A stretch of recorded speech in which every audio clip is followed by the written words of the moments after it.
have three speakers, and I guess we'll go in sequence. But I guess why I think this panel is important to, how would I say, to speak vigorously at this time is that I think we're on the cusp, and those of you who know me know I used to work in the Wall Street and the hedge fund world. I think we're on the cusp of the second verdict since World War I where anarchic free market economies are failing. And as a result, this being a political conference, I think, how would I say, you will probably see the federal balance sheet, which means all of your taxpayers and future generations into the game. The rules are in play. At least the financial sector will be re-regulated, how the bailouts will take place. All of these questions will be answered in the coming months, some in the coming weeks. Some were answered on Sunday night. This is not, I mean, anybody who read a book like Carl Polanyi's Great Transformation can't believe that we're having to relearn these lessons. But how would I say? We don't have much time to breathe a sigh of relief after 7 years of rabid Republican rule, because anybody that looks over their shoulder right now does not have to be a genius when they go to the Federal Election Commission or websites that compile that and see that Hillary Rodham Clinton and Barack Obama are up to their eyeballs in money from Wall Street. So, how would I say? That energy is going to be present as these rules for our society in the coming 50 years, 20 years, whatever, are redefined. And there have to be other forms of energy brought to bear, just as there was during Roosevelt's New Deal, to create a sense of balance. As the Chinese say, crisis is opportunity. My sensibility suggests that progressives at this juncture are not prepared to seize that opportunity.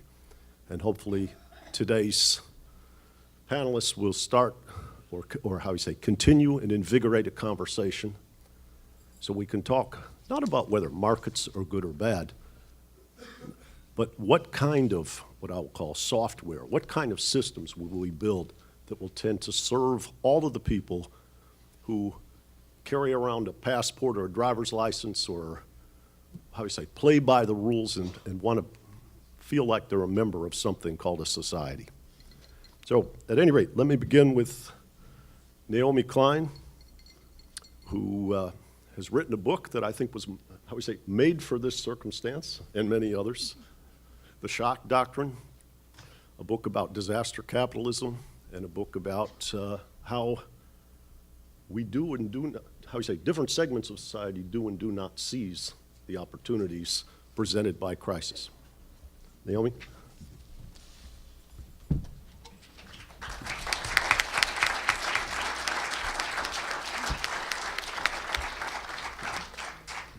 Thank you, Rob. And it's great to see all of you. I was watching CNN a little earlier today to see how this was being covered. And there seems to be a new rule, a memo has come down at CNN. We're not allowed to say the economy without saying the number one issue, the economy. Have any of you noticed this? There's a graphic. So it's like one word now, number one issue, the economy. So they were covering the number one issue, the economy. And they were giving Americans advice about how to deal with the economic crisis. And one of the side effects of the economic crisis apparently is that Americans are less inclined to travel to Europe because of the state of their currency. So they had somebody from a travel website on giving advice that they should go to Argentina instead because it had a European feel. But yet their currency is even worse than the American currency. And I happened to live in Buenos Aires for a couple of years. I was making a documentary film after the economy crashed there at the end of 2001.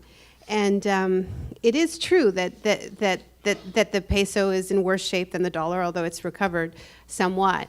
And it's interesting to think about why the peso crashed in the way that it did. You had a convergence of factors. One was a mania for privatization.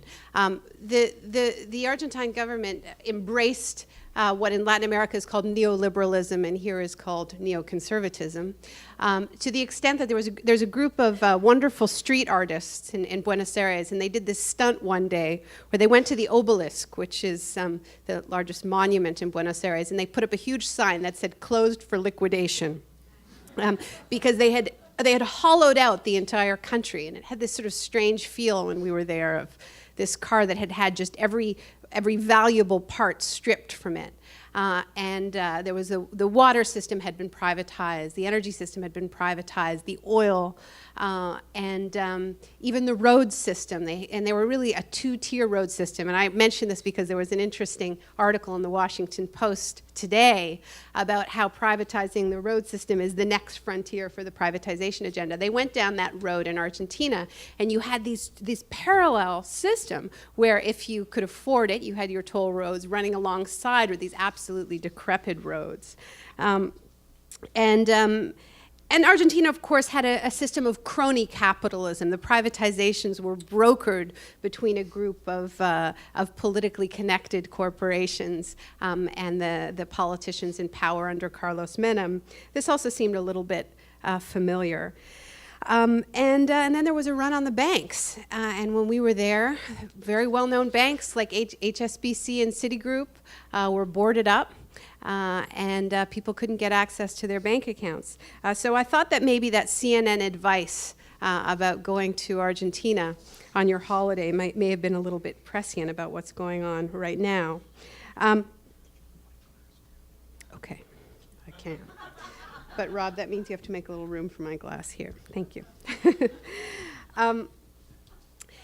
Alan Greenspan is now saying he's gone from denying there was a problem at all. Certainly, he had nothing to do with it. But now he admits that there may have been a problem, although it's the fault of high school teachers, he told me when we debated on Democracy Now! There is a problem caused by high school teachers, but it may be leading to what he is calling the worst recession of the post-war period.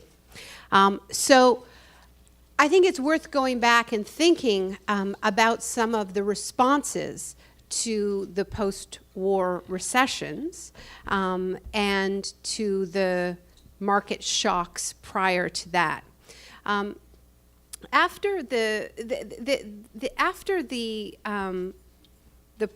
the post-war period, particularly in Britain, you had a lot of progressive responses to market failures. And it was precisely the experience of having lived through the war effort and the tremendous sacrifice that entailed, but also seeing what states were capable of when they put their minds to it, that made the argument possible for progressives to make that we really could not just use the tremendous power of the state to wage war, but also to build social programs, to build a better society. And that argument held a great deal of sway. After the Great Depression, the huge market shock of 1929, you had a very powerful discourse among leftists in this country and around the world that what we were seeing was the inability of the market to regulate itself, that this was Exhibit A, and that people were witnessing the falling through the cracks, and they were demanding another kind of system. Now, it's also worth remembering in the responses to the Great Depression that the New Deal was a compromise. It was a compromise that was brokered because of the tremendous power of the left. And FDR really felt that he had no choice because he was losing votes to the populists, to the socialists. And so this was a compromise. Now, I bring this up because in the book that Rob mentioned, in The Shock Doctrine, I focus on how the right, over the past 35 years, that has used shock after shock, crisis after crisis, to advance a radical right-wing agenda, an agenda of privatization, deregulation, cuts to government spending. Now, what's important to understand is that this agenda has been a systematic campaign against the New Deal. And I think we understand that this is what we've been living. It is, if we think about the phase of capitalism from the 1930s through the post-war period, that was a capitalism that felt that it needed to compete. And if we think about it in relationship terms, that was a capitalism with rival suitors. So it arrived with flowers and candy, Social Security, and some public health care systems in some countries, and the minimum wage. And this worked very, very well. And this was a period of the rise of the middle class. But it really did cut into corporate profits at the top. Redistribution does have an effect. And what we have been living these past 35 years is a class war waged by the elites on the middle class and on the poor, where precisely because there has been so less competition in the ideological market, we have been living capitalism in what I call its boorish phase, sort of capitalism that doesn't have any rival suitors to worry about, so sort of slouched on the couch going, what are you going to do, leave me? And sort of wants those gifts back, wants the flowers back. But I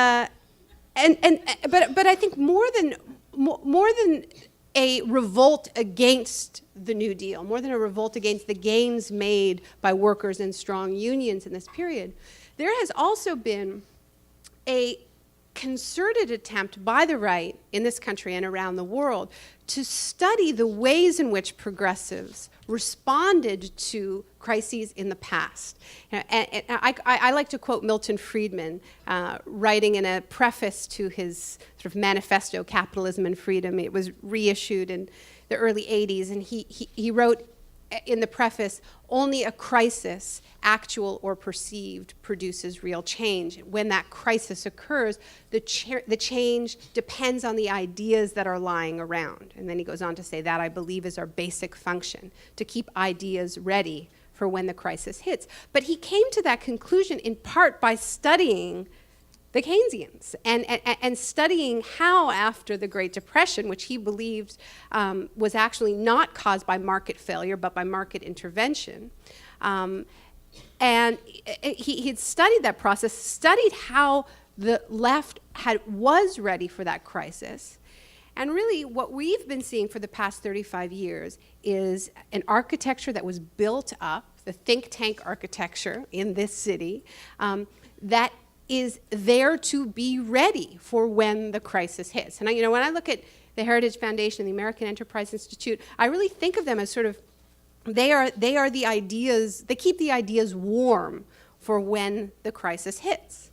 And we've seen this again and again, whether the crisis is Hurricane Katrina, and a meeting at the Heritage Foundation 2 weeks after the levees broke, making a 32-point wish list for how to respond to Hurricane Katrina. That includes everything from school vouchers to drilling in the National Arctic Wildlife Reserve. Well, lo and behold, after the recession word gets used a few months ago for the first time, the exact same ideas start pouring out of the Heritage Foundation. Drilling in the National Arctic Wildlife Reserve. This is a great economic stimulus, apparently. And all of these ideas that are always ready for when the crisis hits. So it's easy to be ready when you have the same ideas no matter what the crisis. It certainly cuts down on policy work. But I do think this context is important, and I think it's easy to be overwhelmed by how prepared the right is for each one of these shocks. So I think it is useful to realize that they are trying to emulate actually what was a populist response to shocks and crises. And I think what I'm talking about are very different ways of responding to crises. When the right responds to a shock like Hurricane Katrina or the war in Iraq or 9/11 by immediately pushing through unpopular policies, that is a profoundly anti-democratic impulse. It is about taking advantage of the fact that people are frightened, are looking for leaders and father figures, and using that period of fear and dislocation to push through an unpopular agenda. If we look at populist responses, they are just that. They are popular, they are populist, they are bringing more people into the political process. So I think there is a qualitative difference between progressive responses to disaster and these right-wing responses.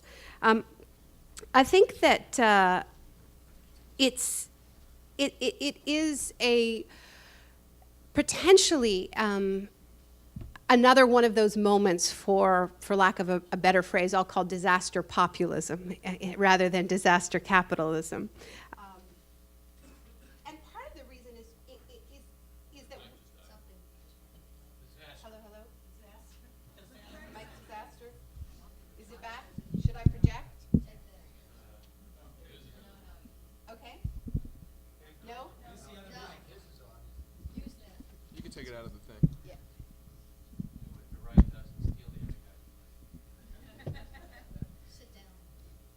Is that okay? All right. Yeah, just to wrap up, because we want to have time for discussion as well.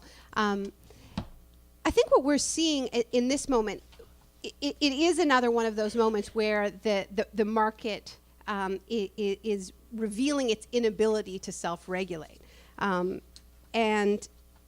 more than that, what we're seeing is an ideological crisis on the right. Now, this 35-year class war that I'm referring to has not just advanced through, I would argue, military coups, transition periods of rapid transformation, wars, elections. It has also advanced through ideas, a series of ideas that have proven tremendously seductive in arguing in favor of the benefits of a deregulated free market system. And we all know what those ideas are. It's trickle-down economics. It is the ability to equate free markets with freedom itself, with freedom and democracy. It is the idea that there is no alternative. That's been an incredibly important a piece of the intellectual puzzle for the right.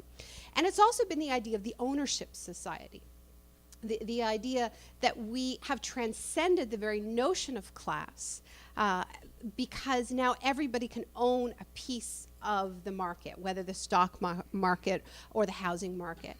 And what we see is these core ideas, all of them are in varying states of crisis. And we're going to be talking more about that. But the attempt to equate freedom and free markets, for instance, is experiencing, is actually really difficult to argue with a straight face at this point in time. You have the war in Iraq, where you have the invasion of a country in the name of democracy and freedom, and then you had Paul Bremer pushing through a radical free market agenda while the country was under occupation. I think that did tremendous damage to that to that piece of the intellectual puzzle. And then you have the fact that the most successful capitalist economy in the world right is not the United States, it's China.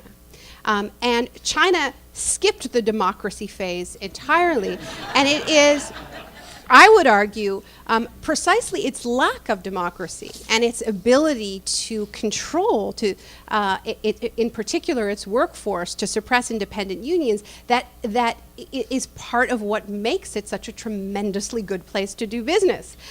So that piece of the puzzle is no longer there. The idea that there is no alternative to this neoliberal economic model is also in crisis. And it's in crisis in large part because of Latin America and the fact that in Latin America we are seeing living alternatives to neoliberalism that are working. And that is a real problem for this intellectual agenda.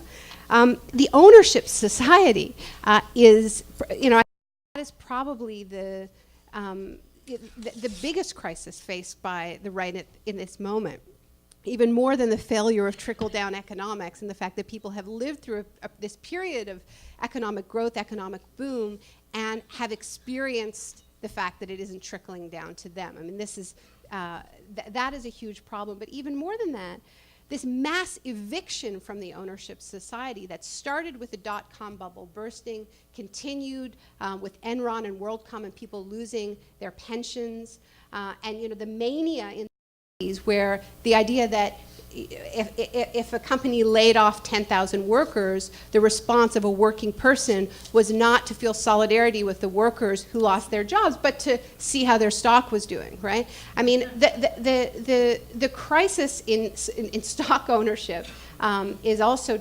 challenging that idea, that central idea of the ownership society. And now we have the mortgage crisis.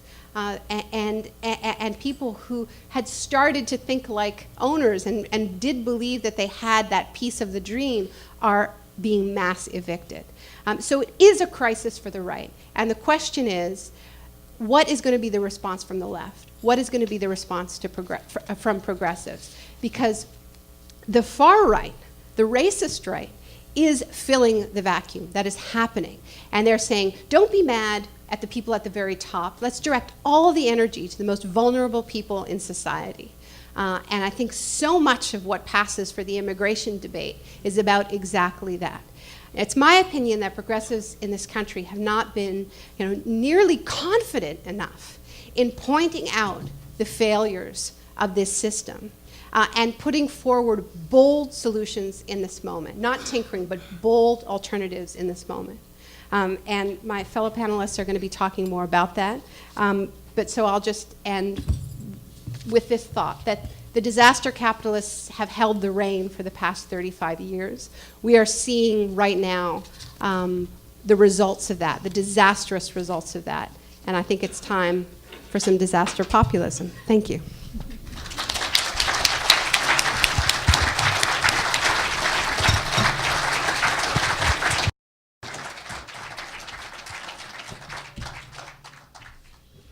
David Sirota, author and columnist, has written a book many of you may have read, The Hostile Takeover, and has a new book this spring called The Uprising.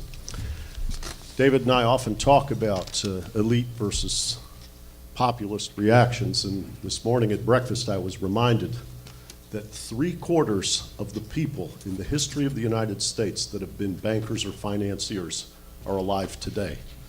Andrew Glenn, who wrote Capitalism Unleashed, has shown that the proportion of people, numbers and salaries making their living in finance is completely unprecedented in the history of the Republic. So I just wanted to say that, David, because before you talk, when you talk about populism, you might be talking about financiers. And if we get the rules right, every one of us might be a financier in the next year. That's right.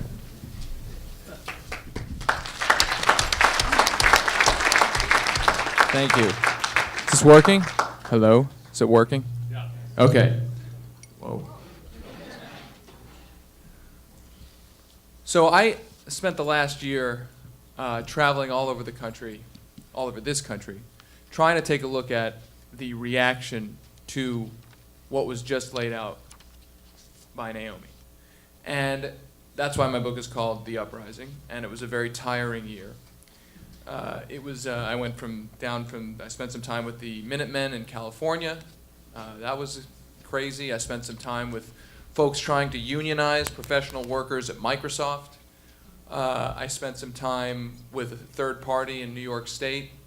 I was all over the place. And what I can say to start is that, and this is not a newsflash, is that people in this country are very, very pissed off. And that's understandable for all the reasons that were just laid out. And the question really is, I think, is which direction is the anger going to be channeled into? And I'll just give you a few stats to explain where we really are and why this really is, not to use a cliche, but why this really is a landmark moment. There was a Wall Street Journal poll a couple months ago that showed 67% of Republicans oppose our current trade and globalization policies. 67% of Republicans. Obviously, a majority of the country, the same thing.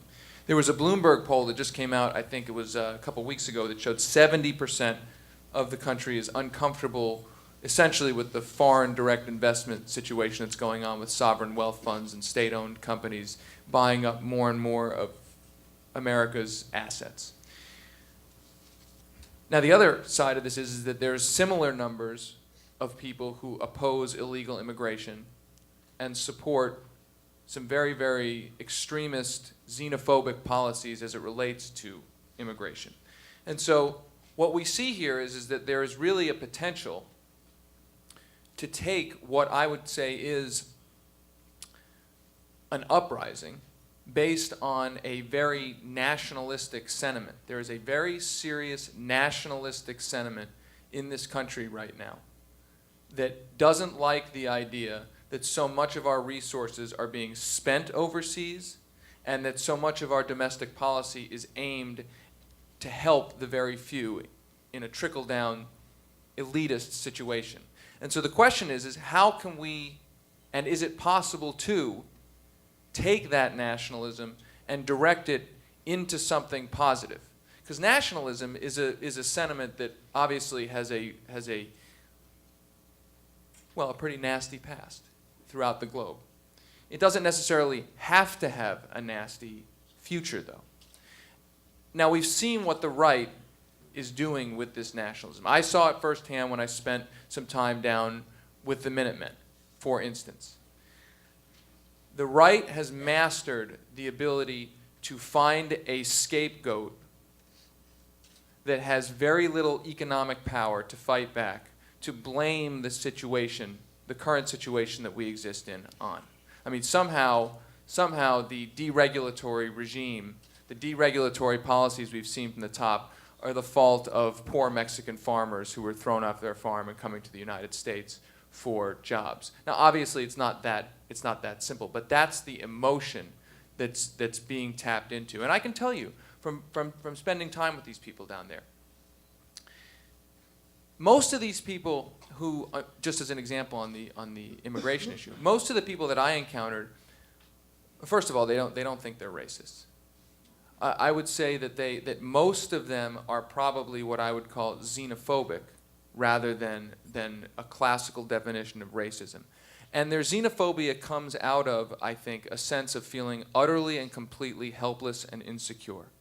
I can't tell you how many people I met who had come down to that border, to patrol that border, saying that they just wanted to do something. They just wanted to do something. That, I think, presents an opportunity for us. I don't necessarily think we're going to get the Minutemen to be on our side, on the progressive side. But I think that the impulse being expressed presents a very real opportunity. And I actually think that it presents a very real, concrete policy opportunity for us. And I'll just talk a little bit about what kinds of things we can concretely hope for in the next couple of years that can start to take this reaction, this backlash, this uprising, and drive it into an agenda that actually is progressive and actually is forward-thinking. Because the big benefit that we have right now is that the right is split. The right is split. The racist, xenophobic right is facing a serious divide with the corporate right. We see it most obviously on immigration. The corporate right wants illegal immigration so that corporations can exploit labor. The xenophobic right wants to close the borders, well, because the xenophobic right is xenophobic. So the fact that the right is split, I think, presents an opportunity for us. And we have our own splits, which I'll get to at the end. So the first thing I think we can hope for is a timeout, as Hillary Clinton calls it, on our existing trade policies. Now, depending on how much you trust Hillary Clinton or any of the other presidential candidates, Barack Obama or any of the other ones who are running, I can't tell you how long that timeout will be. But I think the consensus, the fact that we're at a consensus now where we at least want a timeout from one of the major pieces of policy architecture that has created so many of these problems, or at least fueled it, is a major step forward. I think that ultimately, moving forward from that point, we're going to see a number of proposals that will actually start very slowly to reform that trade policy, that globalization policy, for the better. We've already seen two. I can give you two examples. There's a bill by Sherrod Brown and Byron Dorgan who are saying that all it says is that when we sign a trade pact, every 5 years the government has to report what the domestic effects of that trade pact were. Now, it's shocking, of course, to think that we sign trade pacts and then don't even look at what happened. We don't even care. So it's not a huge step forward. More far-reaching, we saw on the Peru trade deal when it came up and was debated in Congress. We saw Keith Ellison propose in the Rules Committee a bill that would empower third parties, environmental groups, consumer groups, and individuals with the same powers under trade pacts as corporations currently have. A corporation can take a government, a state government, a local government, to an international tribunal if that state or local government passes an environmental regulation or any other kind of regulation that the corporation can claim cuts into its profits. It's empowered under our trade treaties to do that.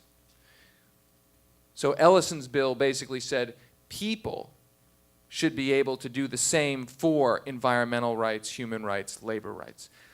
That obviously would be a huge step forward. I think that's going to take many more years to happen.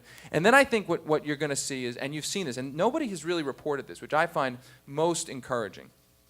We don't talk anymore in this country ever about tariffs. It's a bad word. It's a horrible, terrible word. That's how it's presented. I'm not saying that. I'm saying that's how it's presented. The presidential candidates are all talking about providing, in some way, shape, or form, preferential tax treatment to companies that invest in the United States. We've all heard that even John Kerry was basically talking about that. And I think Barack Obama's plan, and I'm not picking sides in the primary, but his plan even says that preferential tax treatment should go to companies that stay neutral in union elections, which is almost like a radical compared to where we've been. This is, in a certain way of thinking about it, this is coming close to a tariff.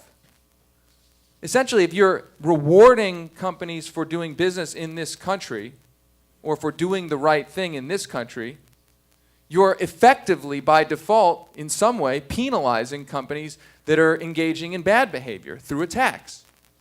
So I think the fact that we've actually gotten to a place where, even though it's not called a tariff, we're actually talking about tariffs is an important, in fact, it's a huge step, because let's not forget that our country's economy was built, every industrialized economy was built on the use of, in some way, shape, or form, tariffs and protectionism. Now, I'm not saying all tariffs are good or all protectionism is good, but the fact that it hasn't even been in our debate at all in the last couple of years, and the fact that now it is starting, at least under the guise of, by another name, I think that's a major, major step forward.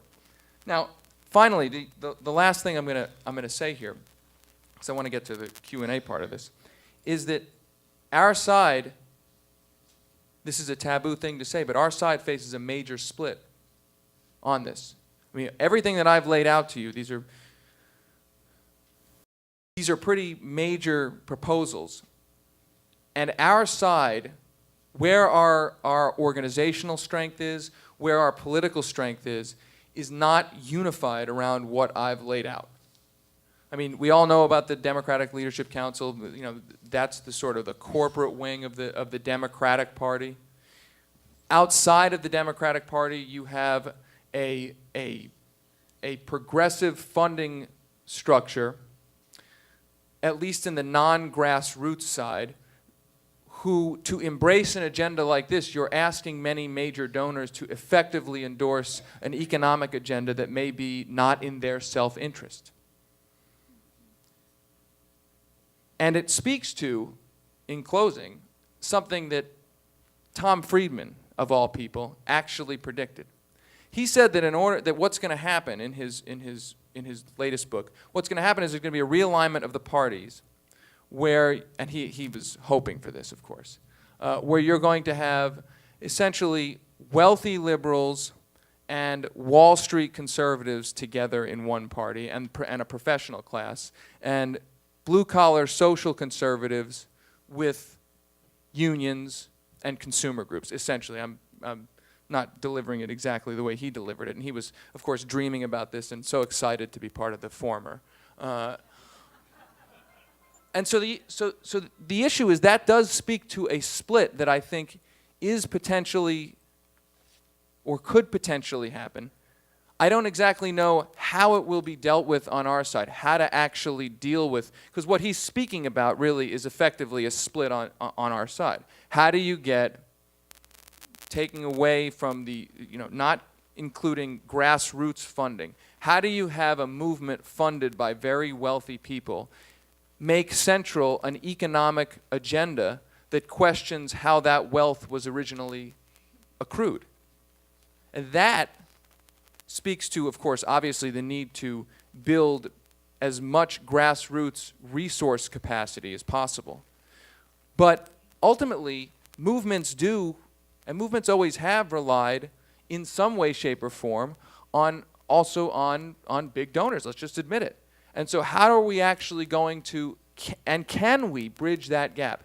I don't have an answer for that. I don't know. I sure hope we can. But it's something that's been on my mind. And as I've explored, as I've gone out in this country and looked at this, at the uprising, it seems to me that for our side, because the right's got its own problems about how they're trying to build an uprising, and my book looks at both sides.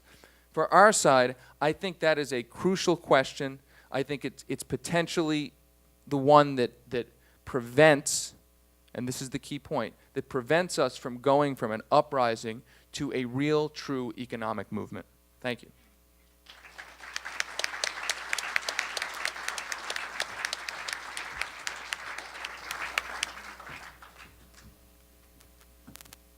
Next, we have Sarita Gupta from Jobs with Justice. You're the National Field Director and coordinating actions, and I understand many cities and over 40 groups around the country.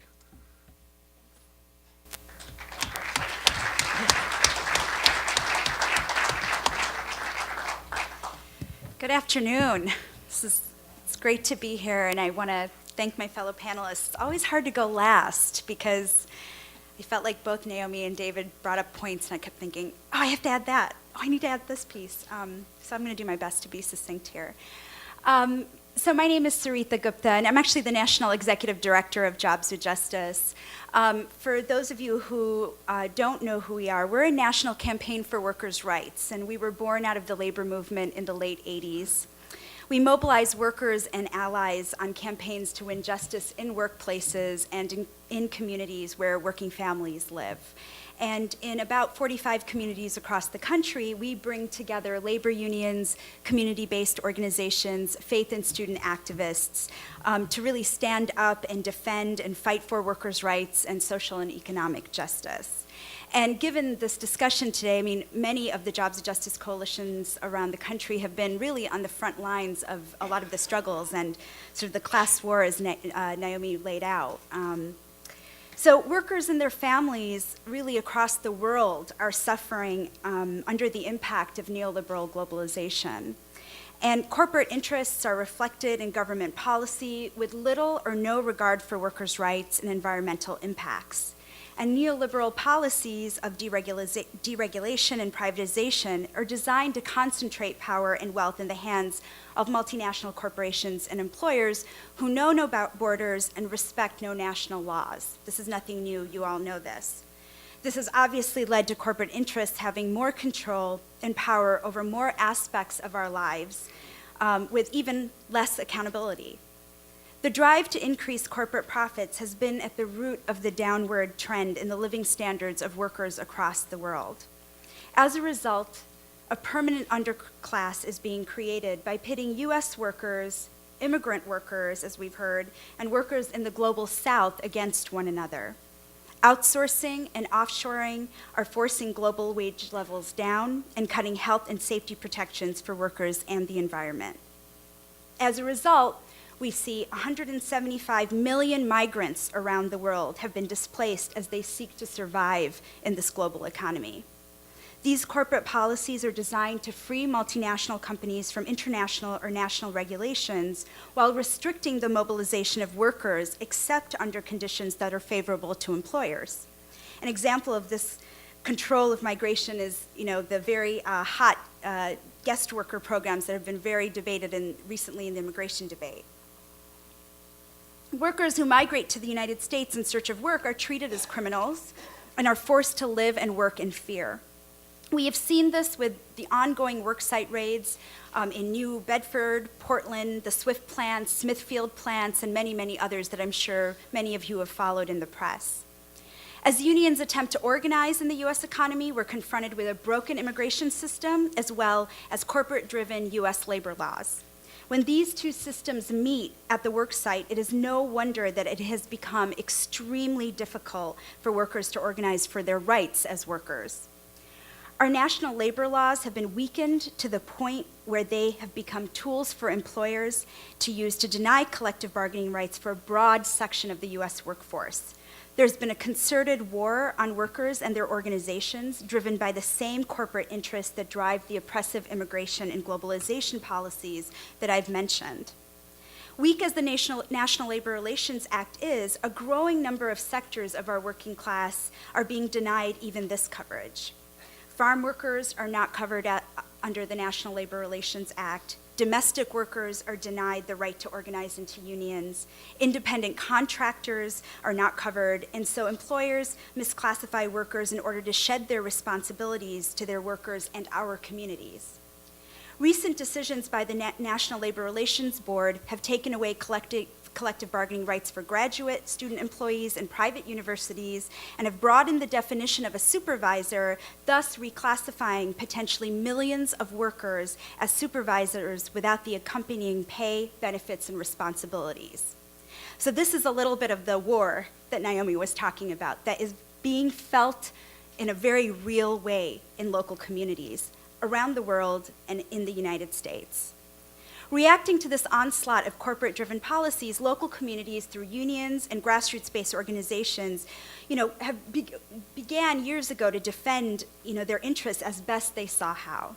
It took the forms of fighting for, to keep a plant open, organizing to stop the privatization of local municipal services, and cutbacks on social services, things that you all are very familiar with. However, as important as this work was in addressing the immediate needs of the people, it wasn't connecting to the larger economic and political forces that were at play. And so then something happened, right, here in the United States, and that was the battle in Seattle, right? The World Trade Organization was meeting in Seattle, and many grassroots groups, unions, activists had taken to the street with the intention of shutting down the meeting. And we all know that story as well. But behind the scene, people had been making the connections and began to understand what the WTO represented and the need to expose how decisions were made behind closed doors that affected millions and millions of people around the world. For the first time, the world's attention was asking, what is the WTO? What are they talking about? Who is making these decisions? And so this gave rise to the US grassroots global justice movement. unions, community and faith-based groups, students, and other activists began organizing larger-scale mobilizations to protest the IMF and the World Bank, the WTO, and other such institutions, in addition to proposed trade agreements like the Free Trade Area of the Americas. And slowly what started happening, especially after the battle in Seattle, was that global social movements came together to organize what was called, and continues to be called, a World Social Forum process. So I want to share some of this because I want to give some hope and give a sense of people are actually coming together, but there's huge questions as to what this means for the progressive movement in the United States. In 2001, the first World Social Forum was held in Brazil during the same time as the World Economic Forum was taking place in Davos, Switzerland. The Social Forum is still the most significant gathering of grassroots progressive forces in the world.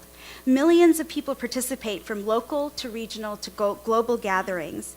It is a global convergence of social movements, including trade unions, migrant organizations, indigenous peoples, women's rights organizations, youth movements, and others. We come together in this space to debate a range of perspectives and practices because we don't have the answers to what the alternatives to neoliberalism are. But this space is created to debate ideas out and come up with alternatives. The World Social Forum experience gave fruit to the idea, development, and founding of an alliance here in the United States called the Grassroots Global Justice Alliance. And it's through this alliance that organizations like Jobs of Justice, many trade unions, and key grassroots allies have been taking delegations of people from the United States to other countries to really broaden our analysis of local struggles and how they connect to larger economic and political forces. It's also the key place where many US grassroots groups have built relationships with international allies in the global South. What is key to the social forums is the convergence of different movements, which is a long process. And there is a lot of critique of the World Social Forum processes. But we have to remember that the Social Forum is only 8 years old, and it's still a very young stage of development. And each forum has had a different form and character. Building a global convergence of social movements is not a 7-year project, and we've never done this before, so it's extremely difficult. But the World Social Forum has helped connect grassroots groups in the global South with grassroots groups in the global North. And we've, as a result, built multiple international allies and formal partnerships. I want to talk a bit, as Jobs of Justice, we have built a formal partnership as just to give you a sense of some of the new ideas and approaches that are coming out of these spaces. We've built a formal relationship with a new trade union initiative in India, which is it's an independent trade union federation that brings together not only the trade unions in India, but the social movements in India as well. We decided to do this partnership in India because what we were hearing from many rank-and-file union members, in fact, were our jobs are leaving our communities and they're going to India. And again, it was let's blame the workers in India versus let's really look at the economic forces and the political forces that are at play here.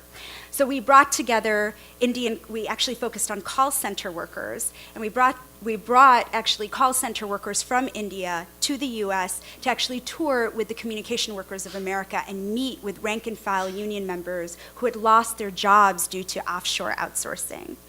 And the discussions and the dialogues were amazing to understand how the work changes, the working conditions, the benefits, just the way the work is done has just shifted in just the offshore outsourcing.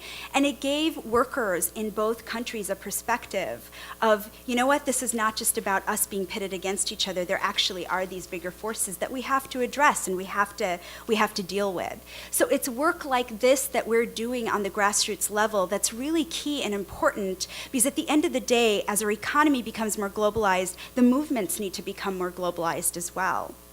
We're also in the process of launching what's called an Asia Floor Wage campaign. And this is really, again, a space where we have challenged ourselves to think about new approaches. But if you look at the garment industry, which has largely finished restructuring, and it's really like landed in Asia, there is an opportunity for us to think about what are the new strategies when you reach the bottom or the finish line in the race to the bottom. What are new ways that we can support collective bargaining rights for garment workers in Asia and connect that to the work that's happening to support retail workers in the US, knowing that most of the garment workers are producing products for the Walmarts of the world. So there's lots of different and new strategies that are emerging. In this particular campaign, we've brought together 11 countries in Asia with allies in the United States and Europe, and we're demanding a floor wage increase. And we'll be launching this campaign, as I said, in a few months. You'll hopefully get to hear a lot more about it. But all of this is to say that it is about new approaches and new strategies in this global economy for social movements. Just this past summer, in the US, the Grassroots Global Justice Alliance and a number of grassroots groups came together to build a US social forum process. And it was the first ever US social forum that brought together a powerful convergence of people of color and grassroots working class people, communities, and struggles. Really brought together the pissed off people, if you will. And there were over 12,000 people who showed up in Atlanta, Georgia for this forum. Of course, we got very limited press coverage, surprise, surprise. However, it was significant because it was actually coordinated and really being developed by grassroots organizations across the country. We probably could not have brought together so many social movements in one gathering using any other format other than a social forum format. The U.S. Social Forum was an important process for the U.S., and it was largely because it provided an essential space for the convergence amongst movements in the U.S., but it also connected us to the international debates and struggles of the global justice movement as a whole. And the question that we kept asking ourselves is, how do we build a stronger grassroots progressive social movement in this country?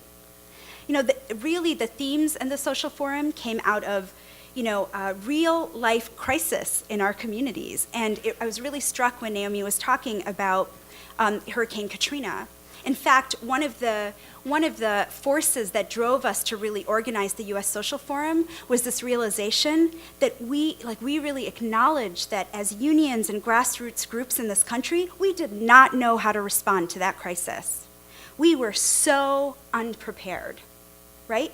We felt horrible. We were all glued to CNN. We were watching what was happening, but we really had no idea how to respond as progressive, social-minded people in this country.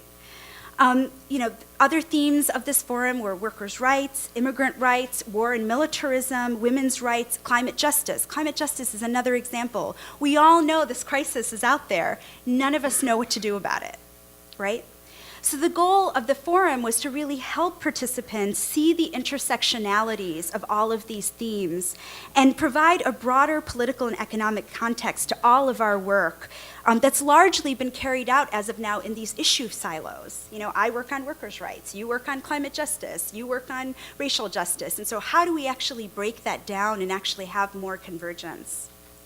So in addition to this weekend of discussions and debates, the forum actually provided a space for connections, and again, new approaches and strategies emerged. And so just to wrap up, I want to share a couple of examples of some of the really exciting work that is coming together. So as I talked about domestic workers, for example, not having the right to organize under the National Labor Relations Act, well, all these community-based groups in the US said, who cares? That doesn't mean we shouldn't still be organizing.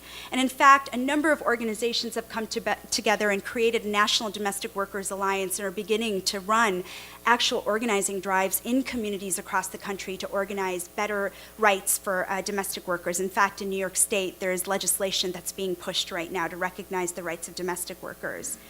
Black-brown work. We did a whole caravan to build for the social forum of people in the Southwest going through the South, the deep South, and making connections around the black-brown divide and really trying to conquer the black-brown divide. Other alliance formed, the Right to the City Alliance. This is an alliance that said, what is a new vision for what our cities should look like? We know mass privatization is happening in our cities. We know there's mass development happening in our cities, but shouldn't we be a part of defining what our cities look like? And what's a different approach rather than just fighting battle by battle by battle and hoping to win community benefit agreements or hoping, what's the bigger picture? How do we take a step back and stop just dealing with the immediate crisis and actually look at the bigger system? So beyond the exciting work that's blossoming on the grassroots level, all of these various movements are continuing to engage in a visioning process of what our work should really look like in the next 20 years. And we're really challenging ourselves to push for a more significant political shift in national and international politics over the next 2 decades, and to be more strategic and thoughtful about what is possible and what it's going to take to get us there. As grassroots movements, we will continue to win local and regional political victories, and we should be able to realize some national victories as well. This could mean that we defeat pending free trade agreements. We can begin to change the composition of the U.S. court system that has been plagued by the appointment of conservative judges for 3 decades by right-wing presidents. We should be able to achieve the withdrawal of U.S. troops from Iraq, a change in U.S. policy towards the use of energy sources that promote global well-being and do not deepen the climate crisis. Rolling back neoliberal policies may be within our reach, such as the renegotiation of the North American Free Trade Agreement. A national universal healthcare system may be possible within the next decade. I'm sure there's people in this room who say within the next few years. And a just reconstruction of the Gulf Coast should be completed in the next 20 years. But we must also strive for a change in U.S. culture, as some of my fellow panelists spoke about. We have to prioritize community values and people over consumerism and individualism. These values must be asserted on the national political debate, and we must openly confront the pillars of neoconservative policy.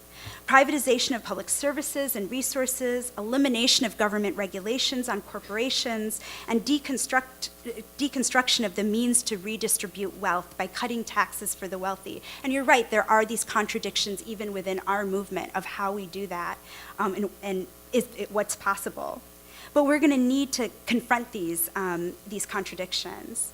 And quite frankly, in a lot of communities, people are now talking about, we have to figure out how are we going to reintegrate a generation of soldiers, incarcerated people, tortured political prisoners, and economic refugees into our communities who've been traumatized by years of violence and abandoned by the government.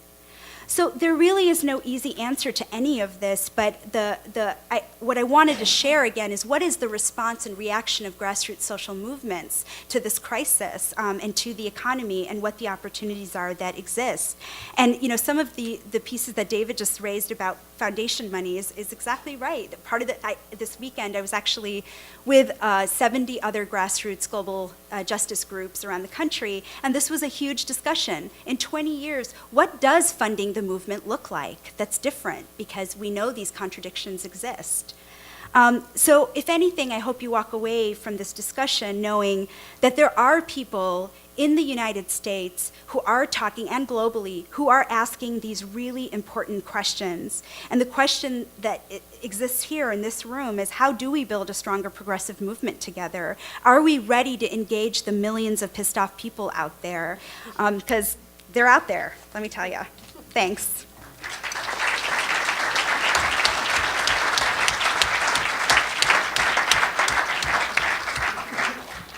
Okay, we'll move to some questions.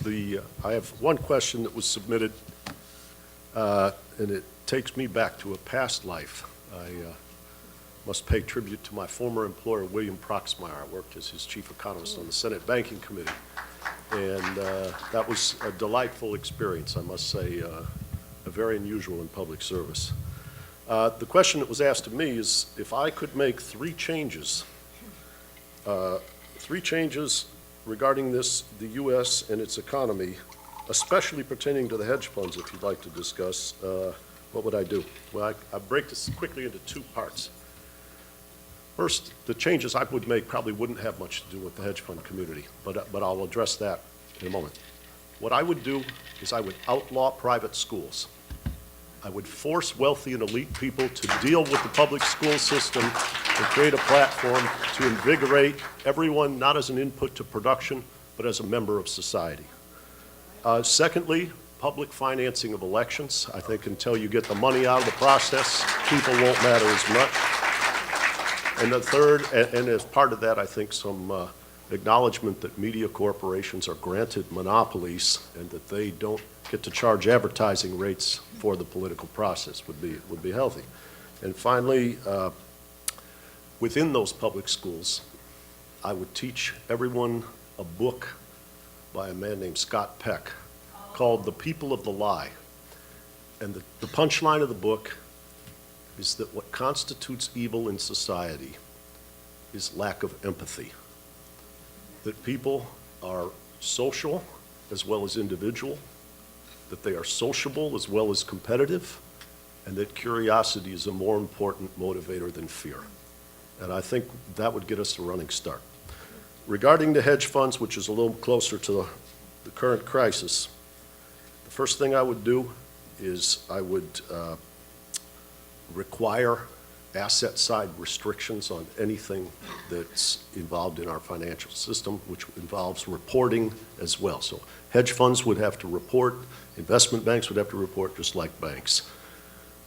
Secondly, I would, and so I guess the first part is asset side restrictions, and second is universal reporting, and the third would be an examination of executive compensation in a system where they play a game called heads I win, tails the public loses. And in that context, there is a biased incentive. There's an option-like structure which encourages everybody to take too much risk because they make money on the upside and they put it to the taxpayer on the downside. The practicalities of those things are very difficult, but that's where I'd start. Anyway, that's the end of me being the respondent, I hope, and we'll go to the microphone. This question relates to Naomi Klein's argument that when the crisis occurs, what happens is that we grab the ideas that are lying around. Given the emergence of the social forum in the U.S., given conferences such as this, and given that the Heritage Foundation and others are funded by big wealthy interests and therefore they have a much greater voice, is there a potential for us to pull together a common agenda, a coherent common agenda for when the next crisis occurs?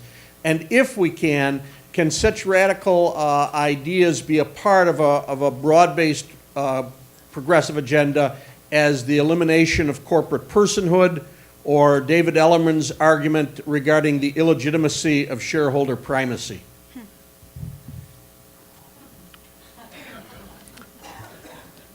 Naomi, you want to start?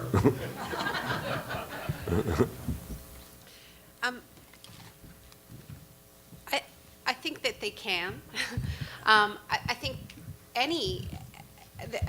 obviously there wouldn't be any restrictions on the policy alternatives that we can come up with, nor should there be. And I was really struck by what Sarita was saying about our lack of preparedness for Katrina. I mean, this is, it's particularly striking when we realize that crisis, that disaster, was so much a yet another example of the glaring failures of this economic model. Because what was Katrina? It was not a natural disaster. It was a collision between heavy weather, not a Category 5 hurricane, but heavy weather, and weak infrastructure, neglected infrastructure, and meeting a failed public transit system, a failed criminal justice system. So everything about that crisis represented a culmination of this logic, including climate change, or the logic of unrestrained growth and the inability to regulate or to stop. And yet we were sort of dumbstruck by it. And coming back to something else Sarita said, thinking back to the Battle of Seattle, and I have to say, this is where my political roots lie, and I was very much a part of that movement, and still consider myself a part of that movement, even if I'm not sure there is a movement anymore every day.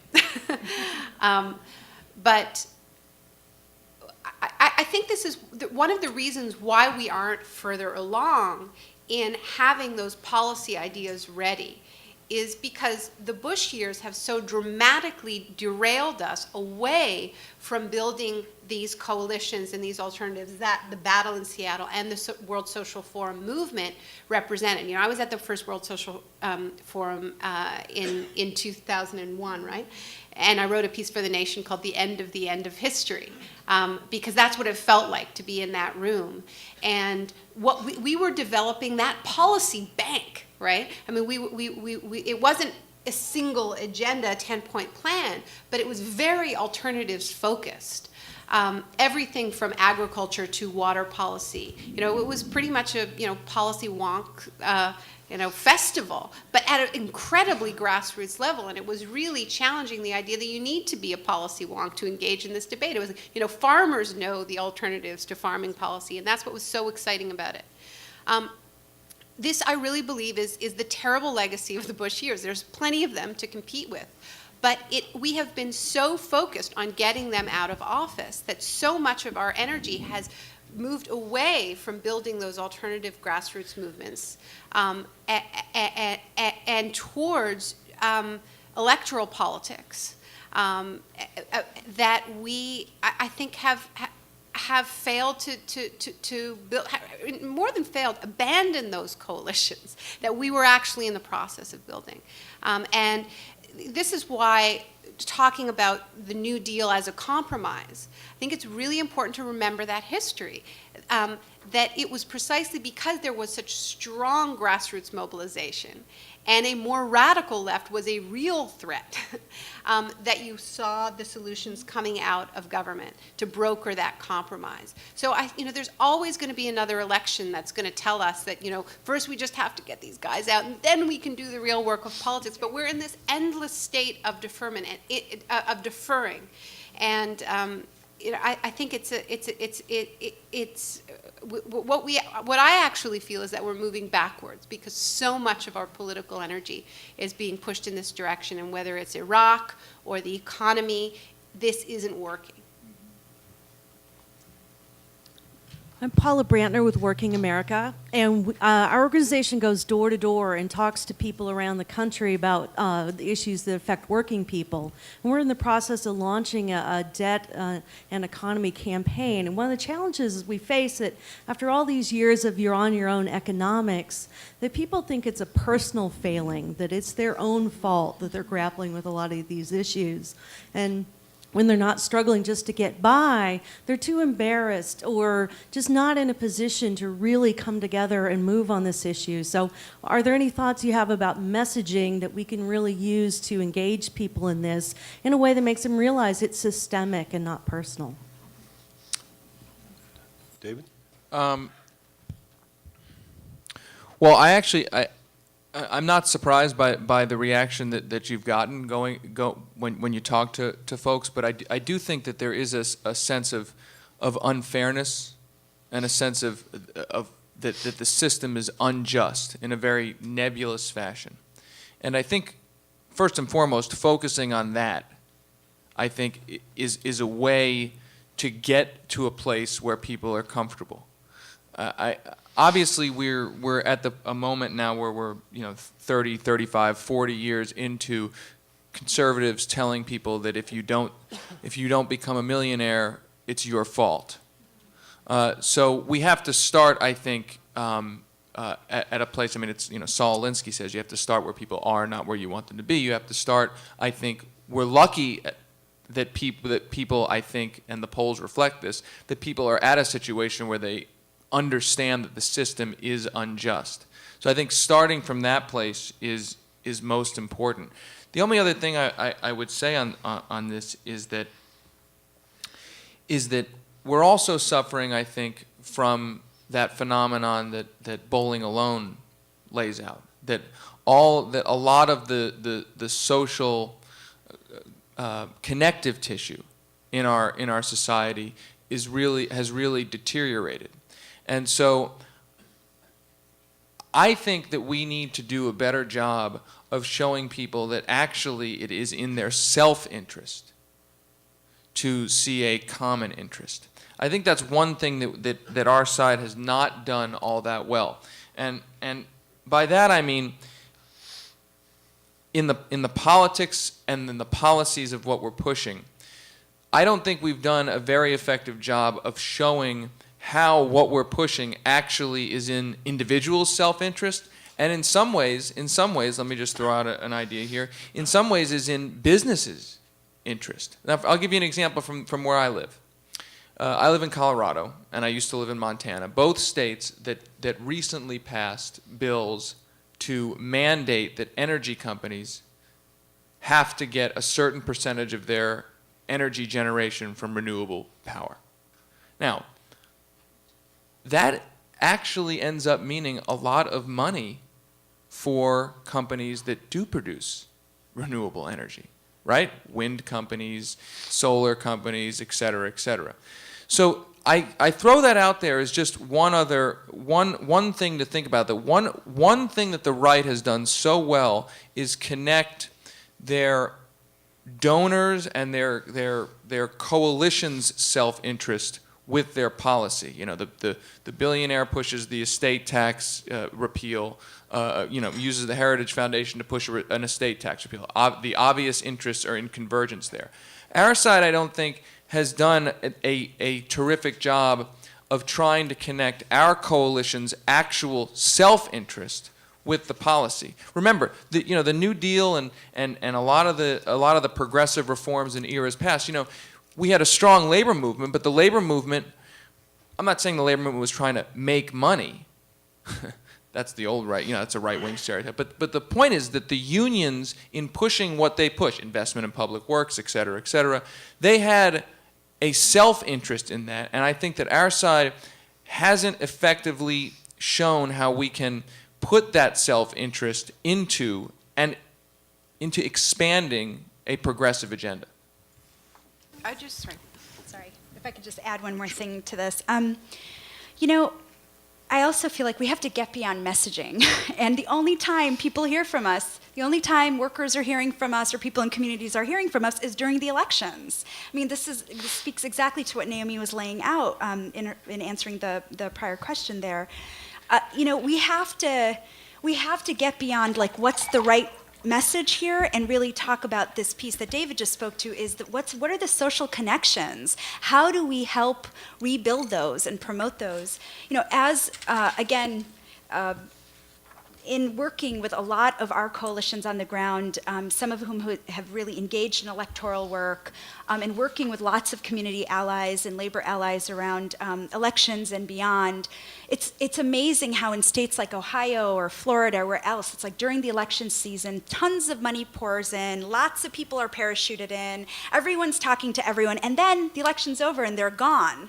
But meanwhile, the infrastructures that could have actually been developed and built there in the form of community groups, neighborhood associations, other such entities, there's no attention paid to those things. So we never think strategically about how are we actually rebuilding a social movement infrastructure in this country that can actually get us beyond just the messaging. So that I would just add that piece. I wanted to add something too about debt. Debt, people feel very responsible for their debts, and that's the wonderful thing about debt. It's an amazingly disciplining force, right? And if you really want to discipline a society, put it into debt. This is what the International Monetary Fund understands very, very well. Same with the World Bank. When you have a highly indebted country, their hand is weak, their bargaining power is weak, and they'll pretty much do what you say. This until eventually they default. Does that apply to America right now?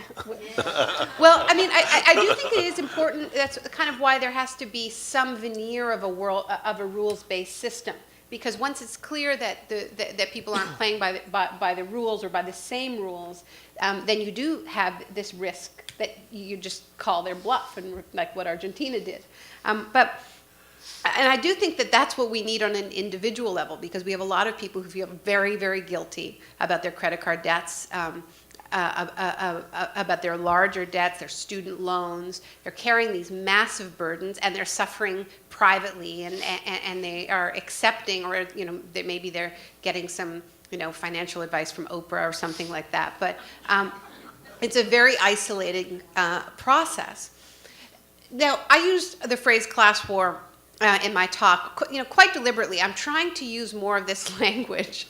I think we need to name what the right has been doing as a class war, and many of the people we're up against as class warriors. It's something Rob Johnson does that I like a lot. I think because one of the reasons to do this is because progressives are terrified of being accused of being class warriors themselves, right? And they're always, couching their language to not be too divisive and things like this. If people feel guilty about organizing around their debts, I think the best message to give them is look at what just happened with Bear Stearns, right? I mean, the hypocrisy of the system and the fact that billionaires are being bailed out with public money at the same time as individuals are being thrown out of their homes. We need to start using these arguments and not be afraid of being accused of being class warriors.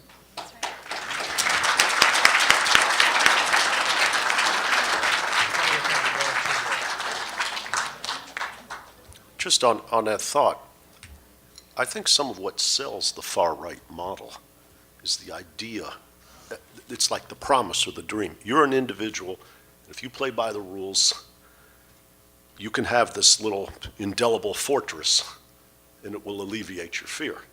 Unfortunately, now you have the right to pay your health care premiums, but if you have a big accident, those premiums really just give you the right to fight about whether they're going to cover you, not the right to coverage.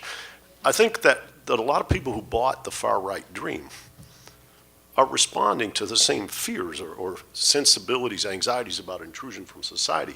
But what's happening in practice is that the corporatist right is defaulting on all those property rights. Now they're coming to the financial sector and they're saying, oh, for them we're going to remix property rights and you guys are going to bear a burden. So a whole lot of property rights have gotten awfully muddy, which means the promise that was there to alleviate your fear feels more like a mirage than a credible promise. Anyway, next question. Yes. My question deals with a topic that all of you have kind of touched on, and it also was featured in the American Prospect magazine this month, and it deals with kind of the point you raised about contradictions, debt and contradictions, and we have a contradiction on this issue that I'd like you to explore briefly for us. Right now, Ward was talking, what's the Democrats' response, to some of this economic challenges we're facing? In many states across this country, the dominant economic development issue has been bringing casinos. And the irony is, in Pennsylvania, you have the Bethlehem Steel Plant, which was, kind of a symbol of American industrialism and strength. That's going to be the site of a casino. And it's Democrats right now pushing it across the country. The slot machine is a form of pay for public services as a way for jobs. And you talk about funding. I mean, they're funding a lot of our campaigns right now on the, I don't say progressive side, but really on the Democratic side. They're big players. So I'm just wondering what we can do as progressives to start having an adult conversation about our over-reliance now on casinos as a form of job development as it relates to debt and so forth. And I appreciate the courtesy for the question. Thank you. Let me just say that issue to me, that issue is an issue fundamentally of taxes and revenue from the Democratic side, as best as I can tell. We have lost the tax debate in a spectacular fashion over the last 30 years. And sorry, this is humming here. And that has all sorts of ramifications. The attempt to rely on casinos or sin taxes is a result of losing the overall tax debate. That's the bad news. Okay. The good news is that we are at a moment, and there is some evidence that we are starting to claw back on the tax debate. And I think it's because of what I've discussed earlier about how people feel the system is unjust. And in some places, we are learning, I think, there's evidence that we are starting to win that tax debate. In my upcoming book, I traced how this tax fight played out in the Montana legislature in 2007. Montana is one of the most anti-tax states in the country. the Republicans, the conservatives have won that state almost exclusively on the tax issue and pitting environmentalists against working class natural resource employees. The progressives in Montana managed to beat back the right's attempt to cut property taxes for energy companies and timber companies in Montana and survive that legislative session with among the highest popularity ratings the Democrats had ever seen in that state. Now, a corollary. The only way that they won that debate was by proposing an alternative tax cut, because the state has about $2 billion or had about $2 billion in reserves because of the energy boom. The progressives managed to win that debate with their own alternative tax proposal that was a tax rebate to everybody, same amount for everybody. So the good part about that is that they actually won a tax debate on a progressive tax cut message in one of the most anti-tax states in the country. The bad news is that they were still fighting about tax cuts, which goes back to the point about why are Democrats relying and what do we do about Democrats relying on things like casinos. I think that if there's any issue that every major grassroots group and anybody interested in economics can unify around as a major priority, it has to be taxes and revenues. This is I mean, money is the best coalition builder, right? So the loss of revenue or the raising of revenue for progressive priorities seems to me to be at least one of the top, if not the top concrete issue challenge that has to be at the center of everything. Taxes affects our ability to do health care. It affects our ability to protect the environment. It affects our ability to deal with inequality, et cetera, et cetera, et cetera. I would just add one thing to that, which is I think it's tough in this country to make that argument without talking about a major cutback of spending on defense. Because it's hard. I think the part of the problem around I'm Canadian, and I think it's easier for us to talk about taxes as a progressive force because people do not have such a tangible sense that when they pay their taxes, such a large portion of it goes directly to Boeing and Lockheed. So I think I agree with what you said, but I think it has to be twinned, but with tackling what I call the disaster capitalism complex, because it isn't just weapons; it's the whole privatized security state. So I can see now it's going to be really easy. In the middle of the Depression, we're going to wean ourselves of the military-industrial complex. This is much less formidable than I had imagined. I'm Gene Farley, and the question I have really relates to the fantastic presentations we have and the structure that's been developed. Naomi, you developed a fantastic structure, how we can look at what's going on, the socioeconomic and political issues of today that puts a lot of things in place. And you talk about taxes. We all have ideas here, yet as you look at us as progressives and liberals, I think we're dominant if we look around the country. I think we deal with reality. The conservatives deal with ideology, theology, whatever, but not reality. And somehow, we as the dominant force are so divided. And Saturday, we were at a conference, a very good conference, a review of Ritter's books. And one of the guys I agree with on most everything that was sitting next to me said if Hillary wins, he wouldn't vote for anybody. And I could not convince him that this is what liberals progressives do. If they're not perfect enough, we're going to, if the I is dotted wrong or the T is crossed wrong, we don't see there is a difference. And somehow, what I get excited about, as what I am convinced liberals and progressives are the majority, if we know how to reach them, and you talk about the grassroots, and you talked very clearly about how we need instant recall voting or instant recount voting. We need public financing of campaigns. We need to stop saying corporations are people, so we have to make sure that's enacted. And we have to get rid of this Supreme Court that said money is the same as free speech. But we can't do it until we get in control in office. And I think there is enough commonality among, maybe there's 1,000 liberal progressive think tanks or organizations around the country. Campaign for America's Future is an ideal place to start. How do we get together on maybe 4 major common themes that will unite us regardless of how the T's are crossed and the I's are dotted, so we can be a maximal force in this country for change? We're crawling to it, thank goodness, because we have some good candidates. And the others are so atrocious that even the conservatives understand it.